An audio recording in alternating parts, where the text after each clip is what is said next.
your ability to focus, and in fact, your ability of neurons to encode specific information in your environment, that is, to represent what's out there in the world, is actually related to your blood glucose level. Now, here I'm setting aside the discussion of ketosis and ketogenic diets for the moment. But there's a beautiful study that was published in Neuron not long ago that showed that the tuning, that is the precision with which neurons in the brain represent things in our environment, is actually much greater when there is sufficient glucose in the brain. Translated into English, this means that when we are fasted or when our blood glucose is very low, we aren't able to perceive and think about things as clearly. Now, there's a twist to this, however. Many people who practice intermittent fasting, and I should say I practice a sort of pseudo-intermittent fasting. I generally eat my meals between the hours of 11 a.m. and 8 p.m., although sometimes there's some wiggle around that. Occasionally I have an early breakfast. I'm not super rigid about it. But I know there are a number of people who are doing longer fasts, or they're eating in a 6-hour window. Intermittent fasting has a lot of different potential benefits. For some people, it's a convenient way to restrict their calories. For other people, it's a convenient way to avoid eating. That is, it's easier to not eat than to eat a small portion, so they opt for intermittent fasting. But one of the things that you hear very often is that some people like being fasted because they like the clarity of mind that it provides. Neurons, unless you're in a ketogenic diet, really thrive on glucose. They love glucose. And as I mentioned before, your ability to think and perceive things is actually enhanced by having sufficient glucose in your bloodstream. So why would it be that some people experience a heightened state of mental clarity when they are fasted? I've certainly experienced that before. Well, I should say that provided you're well hydrated enough and you have enough electrolytes in your system, what tends to happen is that when you ingest food, there's a shift in your nervous system towards so-called parasympathetic mode. That is, the more relaxed, you probably heard it as rest and digest, although it does other things, a more relaxed mode that can indeed make us very sleepy. If we have too many carbohydrates, it actually can make us quite sleepy.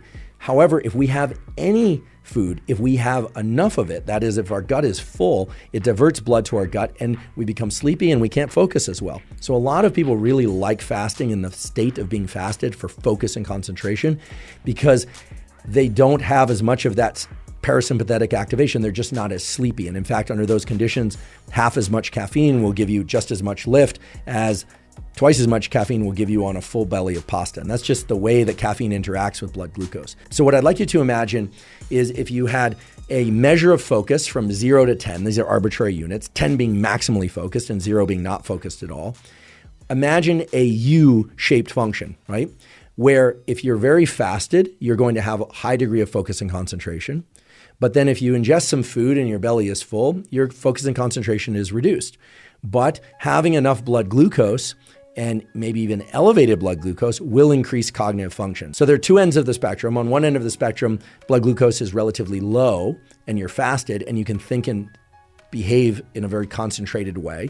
And on the other end of the spectrum, you have a lot of blood glucose, or I should say sufficient blood glucose. You never want your blood glucose to be too high. And that allows your neurons to encode and perceive and basically allow you to think really clearly. So you sort of have to pick your condition. What do you want for your bouts of focus and concentration? I actually do both. So what I do is, as I mentioned before, I eat my meal sometime around 11 a.m., my first meal typically, unless I'm very hungry when I wake up.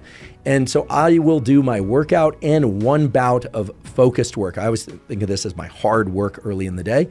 And I do that fasted. I'll be consuming water with electrolytes, maybe Element or other electrolytes, maybe some caffeine as well in the form of yerba mate or coffee. That's my first focus bout of 90 minutes or less.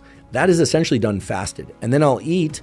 And then I do notice after I eat, I actually have a diminished capacity to focus. But then again in the afternoon, I will do another 90-minute bout of focus. And I'll talk about some of the tools I use to make sure that that bout of focus is optimal for getting the most amount of focused work done, whether or not it's mental work or physical work, although I tend to do my physical work early in the day and my mental work both early and late in the day.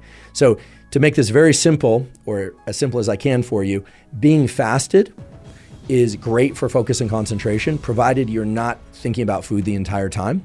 And being fed is terrific for focus and concentration. It actually can improve neuronal function, provided that you didn't eat too much food. So one way to manage this is if you're going to have a lunch, to make sure that you don't stuff yourself at lunch, that you're not overeating, and to not get quite so full that you push your nervous system into this parasympathetic mode and make it hard to focus in the afternoon. I know a lot of people experience a dip or even a crash in energy in the afternoon that make it really hard to focus. For that reason, I'll just remind people of a tool I've talked about many times before, which is based on the biology of adenosine and caffeine, et cetera, which is to delay your first caffeine intake to 90 to 120 minutes after waking up. I know that can be painful for certain people.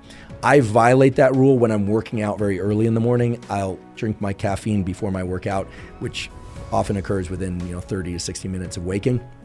But in general, unless I'm working out very early, I will ingest my caffeine 90 to 120 minutes after I wake up.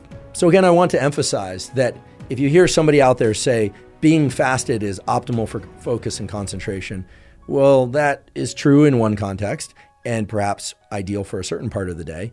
And other people will say, no, neurons run on glucose. You need glucose in your bloodstream in order to get those neurons to be tuned. That is, to respond with electrical activity in the optimal way when you're reading something or when you're trying to perform exercise. Well, that's also true. And of course, you can incorporate both.